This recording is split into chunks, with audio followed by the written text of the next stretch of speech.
नमस्कार मित्रों, मैं आचार्य प्रमोद उपाध्याय बसंत नवरात्रि से जुड़े हुए इस विशेष कार्यक्रम में आप सभी का हार्दिक स्वागत करता हूं। मित्रों, वैसे तो पूरे वर्ष में 4 नवरात्रियां आती है जिसमें देवी का पूजन भक्त बहुत ही मन लगाकर करते हैं, जिससे उनके जीवन में आने वाली समस्त बाधाएं नष्ट हो जाए, जीवन में सुख शांति और समृद्धि के साथ साथ मनोवांछित फल की प्राप्ति हो। उसी में विशेष रूप से आश्विन मास की जो नवरात्रि आती है, नवरात्र और दूसरा बसंत नवरात्रि, इन दोनों को बहुत ही धूमधाम से मनाया जाता है। तो अभी बसंत नवरात्रि आने वाली है, जो कि चैत्र मास के शुक्ल पक्ष के प्रतिपदा तिथि से आरंभ होकर नवमी तक रहती है। यह जो नवरात्रि है, इसमें भी देवी के अलग अलग रूपों का पूजन भक्त बहुत ही मन लगाकर करते हैं, जिससे सिद्ध होती है। अब यह जो बसंत नवरात्रि है, यह किस दिन से प्रारंभ है और कलश स्थापन का शुभ मुहूर्त और उसके अलावा अभिजीत मुहूर्त की बात करूंगा, और साथ ही साथ में ये भी बताऊंगा कि कलश स्थापन एकदम सरल तरीके से कैसे करें। तो सबसे पहले आपको बता दूं कि 2 अप्रैल 2022 यानी कि इस वर्ष शनिवार के दिन से बसंत नवरात्रि प्रारंभ हो रहा है। अब यहाँ पे एक चीज और ध्यान देने वाली बात है कि इसी दिन से सनातन धर्म को मानने वाले लोगों के लिए संवत्सर बदल जाता है और नए संवत्सर का प्रवेश होता है। जहां संकल्प आदि में पहले आनंद नाम संवत्सर का प्रयोग किया जाता था, वही यह संवत्सर बदलकर चैत्र मास के शुक्ल प्रतिपदा तिथि से राक्षस नामक संवत्सर का प्रवेश हो रहा है, जो संकल्प आदि में वर्ष पर्यंत प्रयोग में लिया जाएगा। अब आगे बढ़ते हैं। यह जो नवरात्रि प्रारंभ हो रहा है, बसंत नवरात्रि, इसमें कलश स्थापन का जो शुभ मुहूर्त है, कितने बजे से प्रारंभ हो रहा है, इसको जान लेना अत्यंत आवश्यक है। तो कलश स्थापन शनिवार के दिन प्रातःकाल 4:36 से प्रारंभ होगा और पूरे दिन रहेगा। वैसे तो पूरा ही दिन देवी का पूजन है, तो इसमें कुछ सोचने की आवश्यकता बिल्कुल भी नहीं है। तो प्रातः 4:36 से प्रारंभ होगा। भक्त पूरे दिन देवी का पूजन, कलश स्थापन कर सकते हैं, और उसके अलावा अभिजीत मुहूर्त यानी कि सबसे जो अच्छा मुहूर्त होता है, वह प्रतिदिन 365 दिन होता है, लेकिन इस दिन का और अद्भुत महत्व है। तो इस दिन अभिजीत मुहूर्त का जो समय होगा, वह दिन में 11:35 से लेकर और 12:25 तक का होगा। इसमें किया हुआ कार्य अनंत गुना लाभ देता है। इसको भारत के कुछ जगहों पर गुड़ी पाड़वा के नाम से भी जाना जाता है, और 9 वर्ष यही से हम सबका आरंभ होता है।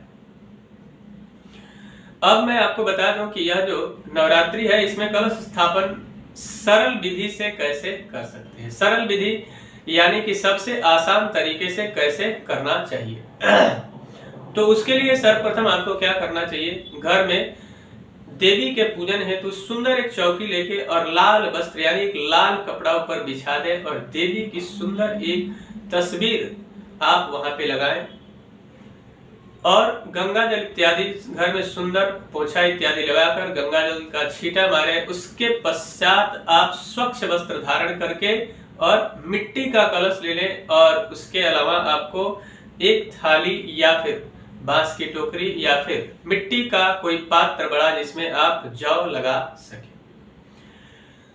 अब मिट्टी, शुद्ध मिट्टी लाए और उसमें ला करके जौ को पहले से 1 दिन पूर्व ही भिगा दे जौ को, ताकि वह अंकुरित होने में उसके लिए आसान हो जाए, और भिगा कर सुंदर मिट्टी को साफ सुथरा करें। आप पूजन की पूरी सामग्री लाए, और उसके पश्चात प्रातःकाल स्नान ध्यान इत्यादि करके घी का एक दीपक तैयार करें, और जब आसन ग्रहण करते हैं तो लेफ्ट हैंड साइड यानी बाईं तरफ दीपक को रख लें, और उसके पश्चात गंध पुष्प धूप दीप नैवेद्य इत्यादि एकत्रित करें, और एकत्रित करने के बाद जल को रखें, उसमें तीर्थों का आवाहन कर लें, पवित्र करें अपने आप को, 3 बार जल ग्रहण करें आचमन इत्यादि करके, और उसके पश्चात आप संकल्प करें। देखिए, संकल्प मनसा वाचा और कर्मणा 3 प्रकार से संकल्प किया जाता है।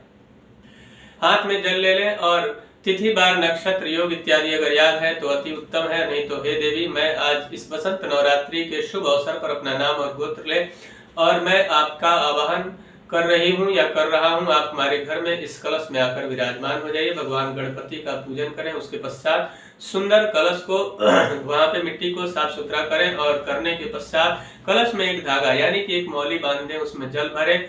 जल भरने के बाद उसमें पैसे सुपारी इत्यादि डाल दें, गंध अक्षत इत्यादि डालकर और पंच पल्लव डालें, अन्यथा आम का जो पल्लव होता है यानी आम का जो पत्ता है उसको डालें और नारियल में एक सुंदर चुनरी बांध लें या फिर धागे से, लाल धागे से उसको लपेटें और लपेट कर और उसी कलश पर स्थापित करें और उसको राइट साइड यानी दाहिने साइड में विराजित करें। जहां लेफ्ट हैंड साइड यानी बाएं साइड में आपने दीपक को रखा है तो दाहिने साइड में कलश को स्थापित करें।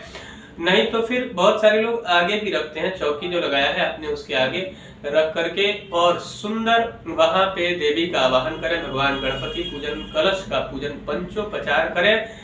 ओम गंग गणपतये नमः। कोई भी मंत्र आपको अगर नहीं आता है तो गणपति के पूजन में ओम गंग गणपतये नमः मंत्र का आप मंत्र को बोलें और आवाहन करें कि हे भगवान गणेश, इस मूर्ति में आपके आप समाहित हुई है। वैसे ही भगवान वरुण देवता को कि हे वरुण देव, आप इस कलश में आकर समाहित हो जाए।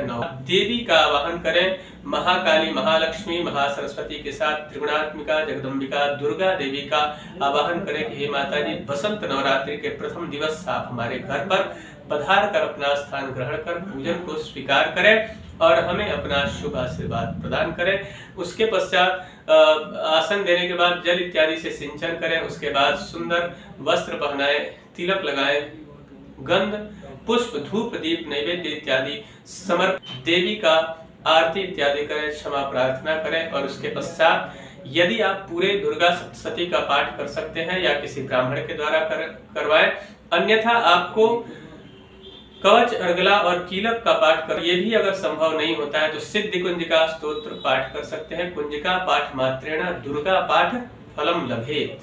कुंजिका स्तोत्र का पाठ करने मात्र से भी पूरे दुर्गा सप्तशती के पाठ का फल प्राप्त होता है। उसके अलावा अगर ये भी संभव नहीं है और किसी विशेष कार्य के लिए आप इसको करना चाहते हैं तो नवारण मंत्र का जप करना भी अत्यंत लाभदायक रहेगा। ओम ऐं ह्रीं क्लीं चामुंडाय विच्चे। इस नवारण मंत्र का अगर 3 माला आप प्रतिदिन जाप के बड़े से बड़ा कार्य भी इससे बन सकता है। मित्रों, मुझे आशा है कि मेरा यह कार्यक्रम आप सभी को पसंद आया होगा। मेरा एक निवेदन है कि अगर अभी तक हमारे चैनल को आपने सब्सक्राइब नहीं किया है तो कृपया चैनल को सब्सक्राइब करें, वीडियो को अधिक से अधिक लाइक और शेयर करें, बेल आइकन को दबाएं जिससे नई नई जानकारी आप तक पहुंचती रहे। तब तक के लिए इजाजत दीजिए। नमस्कार।